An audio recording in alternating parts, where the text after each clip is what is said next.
Hi, I'm Pastor Larry Spielman of Trinity Lutheran Church. If you want more information about me and who I am, what I have done, go to our website to my home page. In this videotape, I'm going to focus on some key points that I believe, or some key questions that I believe are helpful in understanding the Hebrew Bible, otherwise known as the Old Testament or the Older Testament. I believe that if you understand these key questions and how they are being asked, it will help you comprehend this lengthy words from God.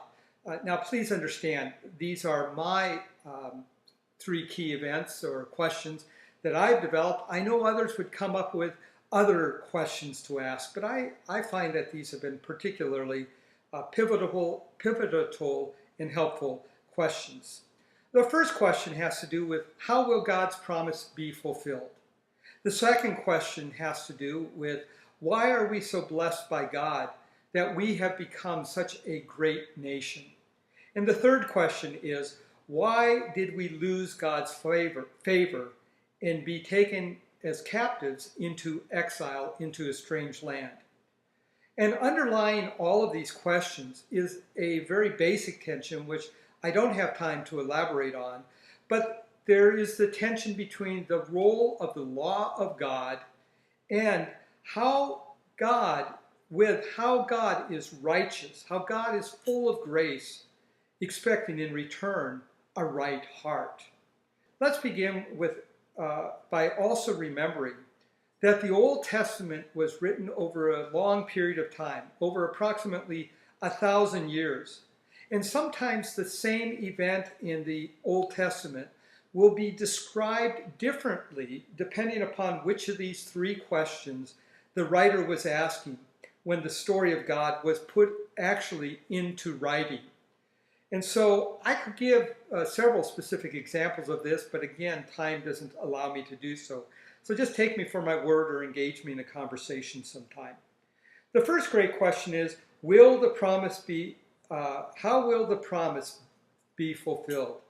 Oh, this is just wonderful. It's a sense of drama as you hear the promise to Abraham, an individual, and to Sarah, how from their seeds a great nation will unfold. And they are too old. And drama after drama after drama begins to unfold as that question is constantly being asked. From Hagar having a son, which is Sarah's slave, to will Sarah ever have a son?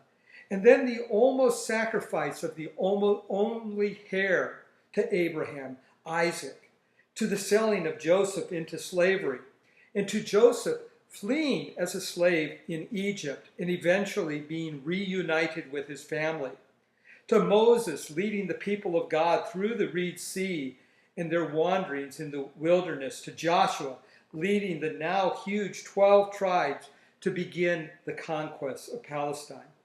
These stories are pure drama as the reader is asking over and over again, how is this problem going to get resolved? How is God's promise ever going to be fulfilled with such tremendous obstacles?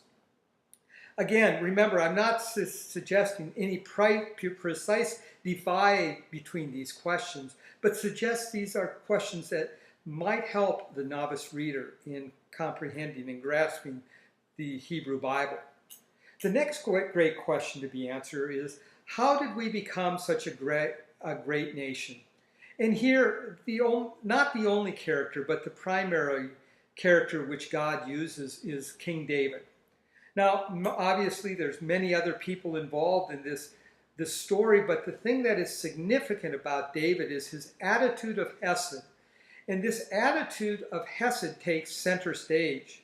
Hesed is a very important Hebrew word that has to do with intense and never-ending loyalty, in David's case towards God and sometimes towards other people. It has to do with a deep sense of love, a deep sense of respect. Yes, David did fall in his life.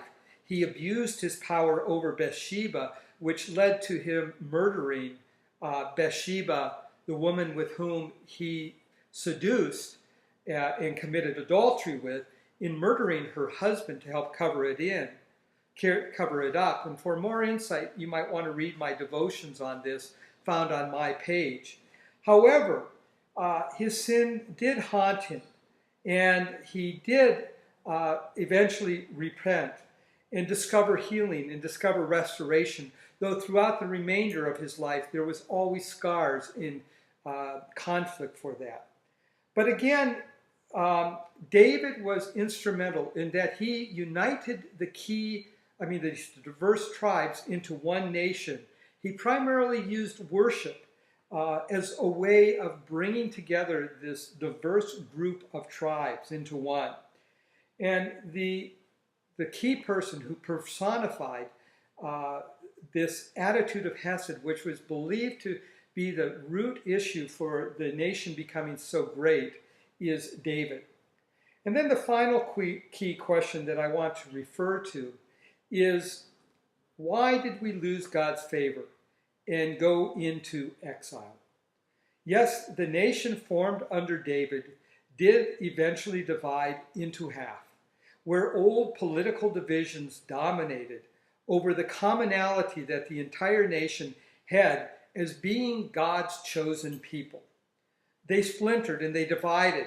They began to lose this sense of Hesed. They began to disrespect the law of God. They no longer took their faith life seriously. And eventually the Babylonian and later the Persian Empire exiled or captivated these chosen people of God and forced them into exile. Time and time again, they were in danger of losing their identity. The prophets warned and they condemned the people's lack of faithfulness.